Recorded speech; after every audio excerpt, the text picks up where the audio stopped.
everyone, thanks so much for tuning in. This is Kathy. Today I'm sharing a speed coloring video, sort of. This image took me a little less than an hour, probably closer to 45 minutes to color from beginning to end.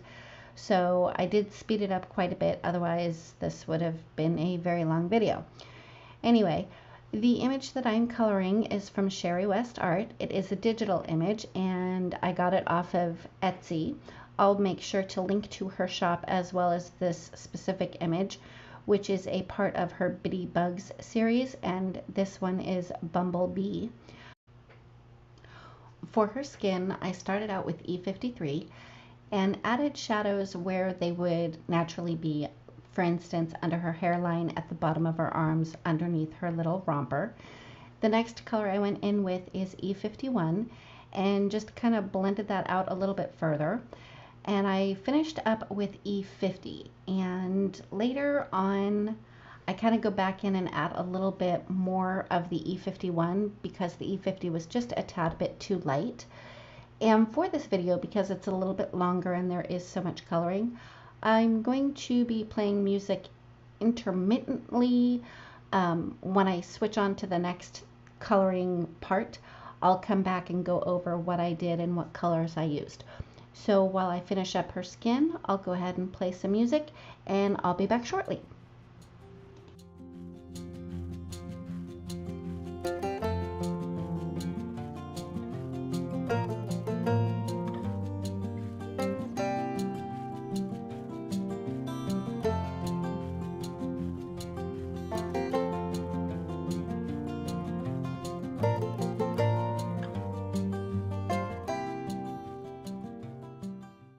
Well, that was quick.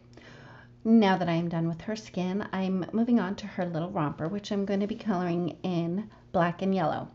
But instead of doing true black or just all black, I decided to use my blue violets, just like I did for my last video when I colored in the little skunk.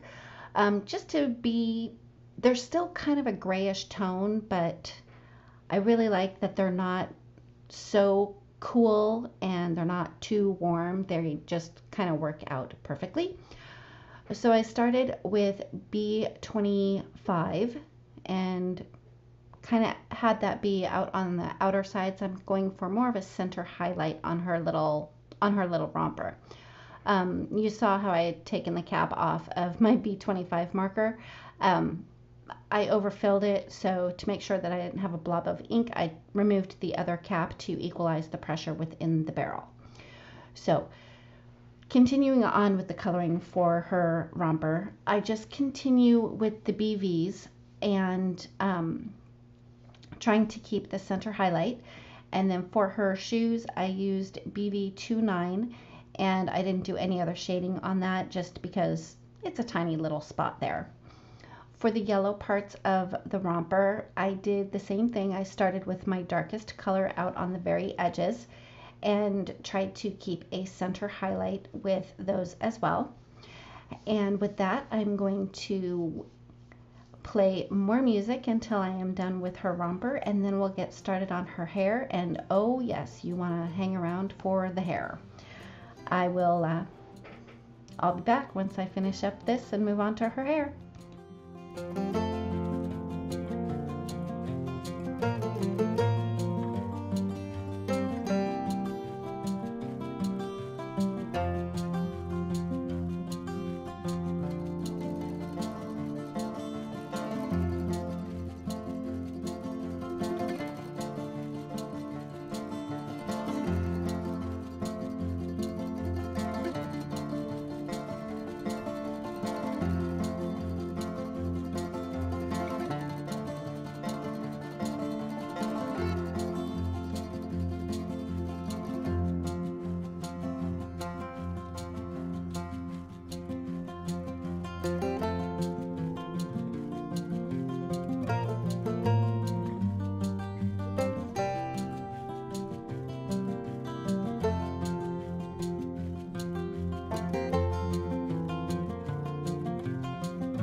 So let's talk about her hair. When I decided on the colors to use for this image, I knew that I wanted to do her romper in black and yellow, and I also knew that I wanted to have her be a redhead. So when I started coloring, I actually started out here with YR09, which, as you can see, is pretty orange. Um, Also, her hair is not straight, her hair is curly, so my usual flicking motion was not going to work very well. Then, so what I did was I went in with the YR09 and just did scribbles. And I tried to hold the marker pretty straight up and down so I could get, the finest scribble using the very tip of the brush nib. The second color, the second color that I went in with was YR04, which was an even brighter orange. And as I was coloring it, I was thinking, oh my goodness, she's kind of taking on the look of Bozo the clown. But I was not going to give up. So I just kept working through my colors, still doing a scribbling motion. There is like zero flicking going on at all. I did go in with YR02 to make sure that I had some lighter areas and some of the highlights. And for depth, I used R59. So I kind of thought that I was done with the coloring, but in real life, it was still very bright red. So I brought in E31 to tone it down just a little bit, and I'm still doing a scribble motion, no flicking at all on the hair. So the E31 did tone it down quite a bit and turned it more into an auburn type of color. So I guess what I'm trying to really encourage here is don't give up on colors just because you think they might be too bright or too in your face. Keep working with it and bring in other tones, like from, if you're using the YRs, go ahead and bring in some E tones, earth tones. Sometimes even gray markers will work to tone stuff down, but don't give up. Keep working at it, because 9 out of 10 times you'll end up with results that you are happy with. So once I finished up coloring her hair, I went back to the BV markers to color in her little headband. And with that, we're going to go back to the music until I move on to her wings and the flowers and all the other things in the image.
For the rest of the coloring, I did very, very simple coloring.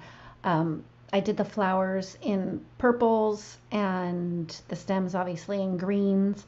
For her wings, I did some blue greens, and for the little butterfly, I also used blue greens. And again, very simple coloring. So I'm going to go ahead and play some music while I finish up the coloring, and then I will be back to put the card together. Oh, and I have a special guest who pops in to help me out a little bit when I'm putting the card together. So we'll be back soon.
Just to add a few more details after I'd finished up the coloring, I did go over her wings and the butterfly wings with my Wink of Stella glitter pen. And I don't know if you can see it, it might be a little hard to see, but on her hand that is not holding the flower, she's actually wearing a tiny little charm bracelet.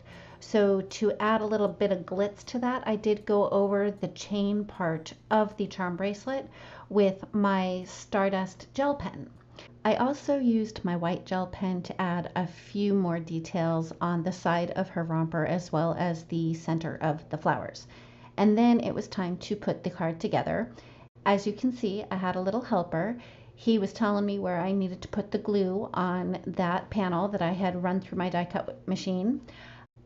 I die cut the colored image using a stitched circle die and then adhered that to a black piece of cardstock that I had cut using a slightly larger circle die. And of course I added some foam tape to that and placed it on the front of my card, which is a standard A2 sized card. And that finishes up my card for today. Thank you so much for tuning in. If you like this video, please give it a thumbs up. If you've not yet subscribed, I'd love it if you would. And don't forget to ring the bell so you're notified every time a new video is posted. Thanks again, and we'll see you next time.